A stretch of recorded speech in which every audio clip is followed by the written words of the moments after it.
तो पुलिस काफ़ी सजग थी। तो एक बार क्या हुआ था कि महाराज जी को डकैत समझ करके एक पुलिस वाला उठा ले गया था और जेल में बंद कर दिया था अपने थाने में।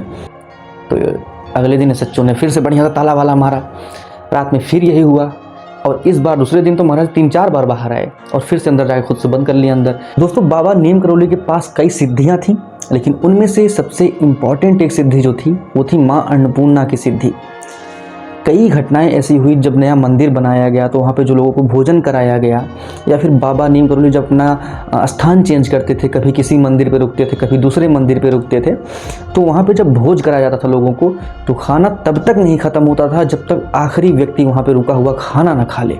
और इसीलिए माना जाता है कि बाबा नीम करौली के पास माँ अन्नपूर्णा की भी सिद्धि थी। दोस्तों, बाबा नीम करौली के पास दूसरी जो सिद्धि थी वो थी कि कभी भी उनके पास से वो जितना चाहते थे, अगर मान लीजिए कोई उनके लिए फल लेकर के आया है और 4-5 सेब लेकर के आया है, लेकिन वहाँ पे बैठे उनके सामने 10-12 भक्त हैं, तो वो क्या करते थे कि सेब को अपने पास लेते थे, उनका जो शॉल होता था रेड और ब्लैक कलर का, मरून और ब्लैक कलर का, उसके अंदर सेब को डालते थे और फिर दूसरे हाथ से निकाल निकाल के सेब देते रहते थे जब तक वहाँ पे बैठे सभी लोग को सेब मिल नहीं जाता था तब तक। और जो सेब ले करके आया था वो तो सोचता था कि मैं 5 से 6 ही सेब लाया था, लेकिन महाराज जी ने 15 से 20 लोगों को सेब कैसे दे दिया।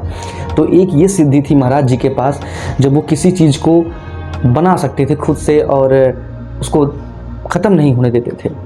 दोस्तों, तीसरी जो सिद्धि थी महाराज जी के पास वो थी कि माँ गंगा के जो जल था उसको दूध में बदल देना। एक बार क्या हुआ था कि प्रयाग में कुंभ मेला लगा था, महाराज जी वहाँ पे गए थे, तो इनके साथ इनके 3-4 भक्त भी थे। तो वहाँ ढेर सारे साधु थे जो भूखे थे। तो महाराज जी ने अपने एक भक्त से कहा कि जाओ ये कंटेनर लो और माँ गंगा का जल भर के इसमें ले आओ। उनका भक्त गया, माँ गंगा का जल भरा बाल्टी में, जो भी कंटेनर था महाराज जी के पास रखा। महाराज जी ने केवल कंटेनर को ऊपर से छुआ और कुछ मंत्र पढ़े, तो जो पानी था उसके अंदर वो दूध में बदल गया था। और फिर महाराज जी ने कहा यहाँ पे जितने भी भूखे साधु हैं सबको दूध पिला दो।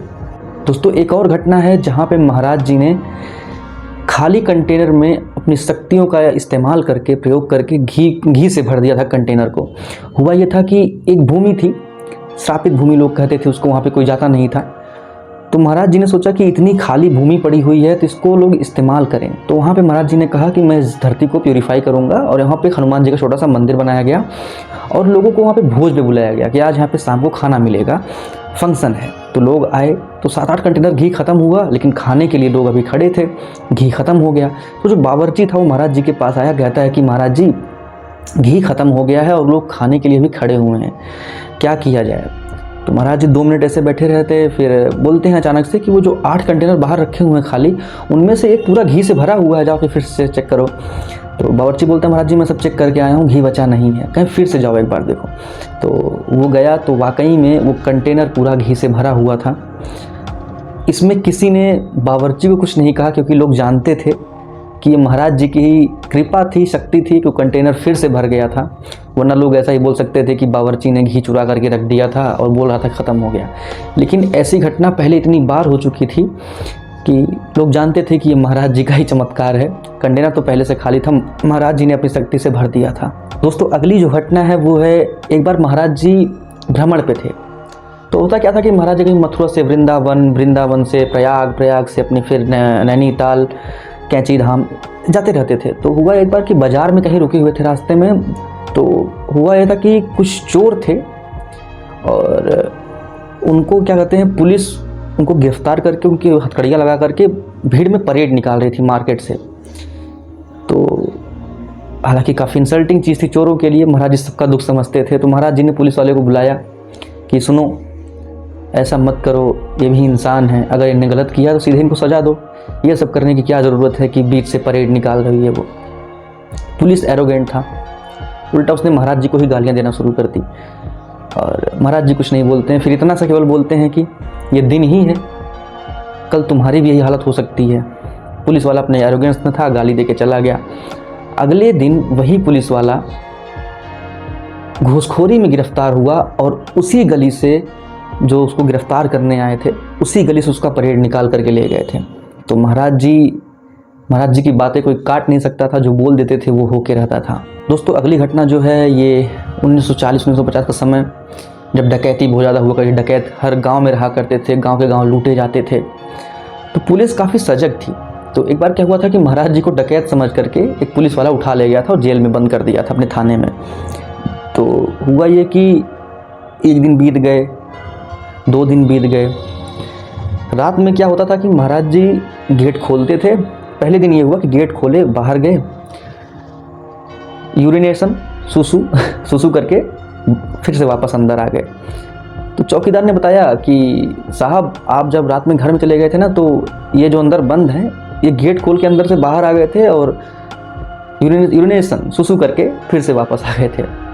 तो अगले दिन सच्चों ने फिर से बढ़िया सा ताला वाला मारा। रात में फिर यही हुआ और इस बार दूसरे दिन तो महाराज 3-4 बार बाहर आए और फिर से अंदर जाके खुद से बंद कर लिया अंदर। चौकीदार ने फिर अगले दिन कंप्लेन किया तो सच्चो बोलता कि आज रात में मैं रुकूंगा। 2-3 ताले बढ़िया से लगाए गए। फिर ये हुआ वो ताला अंदर से ही खोल करके बाहर जाते। 3-4 बार फिर से सही हुआ। अब सच्चो के सामने ये सब हो रहा था तो वो पहुंच गया अपने सुपीरियर के पास कि सर ये जो आदमी हमने बंद किया है ये ऐसे ऐसे कर रहा है, पता नहीं कैसे ताले अंदर से खोल लेता है। तो सुपीरियर जो थे वो आए, सीईओ साहब। अब सीईओ साहब ने सोचा था कि आज रात में मैं रुकूंगा और देखूंगा कैसे ये करते हैं। लेकिन हुआ ये कि जब सीईओ साहब थाने में पहुंचे तो बोले मिलवाओ कौन है, आज मैं रुकूंगा यहाँ पे देखूंगा। तो बाबा को बाहर लाया गया। सीईओ साहब देखते उनके पैर पे गिर गए क्योंकि पहले से भक्त थे। पूरी इज्जत के साथ माफ़ी मांग करके महाराज जी को वहाँ थाने से बाहर ले जाया गया। ये घटना थी। दोस्तों अगली घटना जो है, महाराज जी एक बार कानपुर में रुके हुए थे तो भक्त आसपास बैठे थे। तो होता ये है कि एक वकील और उसके साथ में एक आदमी धोती पहने हुए आता है।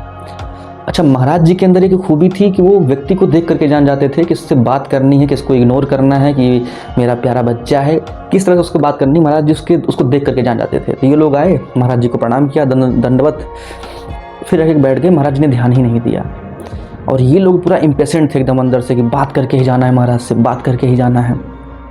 तो हुआ ये कि ये जो वकील था बोल पड़ा कि महाराज जी थोड़ा सा हमको भी समय दे दीजिए, हम काफ़ी दूर से आए हैं आपसे मिलने के लिए, तो ये आपसे कुछ बात करना चाहते हैं। जो उसके साथ वकील का जो क्लाइंट आया था धोती पहने हुए, तो महाराज जी बड़े गुस्से में बोलते हैं ठीक है बोलो क्या।